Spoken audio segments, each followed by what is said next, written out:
I remember a young boy driving beyond the speed limit, crazy, on roads that were unsafe to even go on the limit, on the speed limit. You know, I come from a country where even if it says 120 on the speed limit, sometimes there are potholes that make you move at 50 and 60 and 40 and even less. So if you're going to cruise at 120, 130, it's dangerous. And you have a young boy with a beautiful motor vehicle trying to cruise at whatever high speeds. And then I remember telling this boy, you know what, don't do this. He told me, well, whatever's written is going to happen. Whatever's written is going to happen. I won't be harmed unless Allah has written the harm. Well, Allah may have written that you were foolish, so you harmed yourself. It doesn't mean that because Allah has written it, that you need to now become careless and lose yourself. Didn't Allah give you the brain? Didn't He give you safety rules and regulations that people reminded you of? Didn't He give you the ability to distinguish between what was safe and not? You have to work towards what you believe is going to protect you.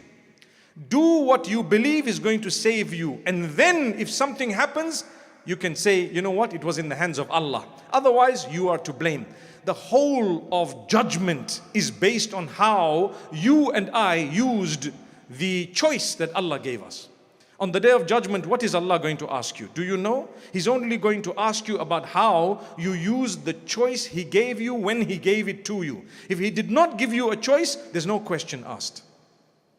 If suddenly the roof dropped and the earth opened and people died and something happened, Allah's not going to ask you, why did you die? Because you had no role to play. You were not given a choice. But when you have a choice and you committed suicide, you're going to be asked, why did you do that?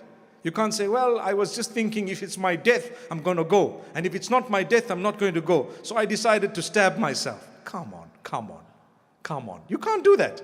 May Allah Almighty grant us protection. So to protect yourself, you make dua to Allah. Like I said a minute ago, what did I say? May Allah grant us protection. Say Ameen. But you also need to apply your mind and the capacity given to you by Allah. The energy, the effort. You walk in a certain way. It's cold out there. If I'm not wearing a jacket and I know I've got 1 mile to walk and I have a jacket and I leave it, who is to blame if you were to get ill and sick? It's you. You should have covered yourself a little. If you know it's a short distance, I'm just jumping into the vehicle, it's a different thing. Notice how I'm covering myself because I didn't wear anything today. I jumped from the vehicle, came straight into the building. But there was a reason. Because I knew if I'm going to carry massive coats and everything, I'm going to have to take it out. I just need to walk in, walk out. But if I were to walk a whole mile, I would have brought something so warm with me because Allah's given me the capacity and the energy and the ability. I can't blame Allah then to say, well, it's okay if I'm meant to be sick, I'll be sick. Can you say that? Some people do say these things. Well, if I'm meant to, then it will happen. No, no, no, no. If Allah gave you the capacity, He expects you to use that capacity.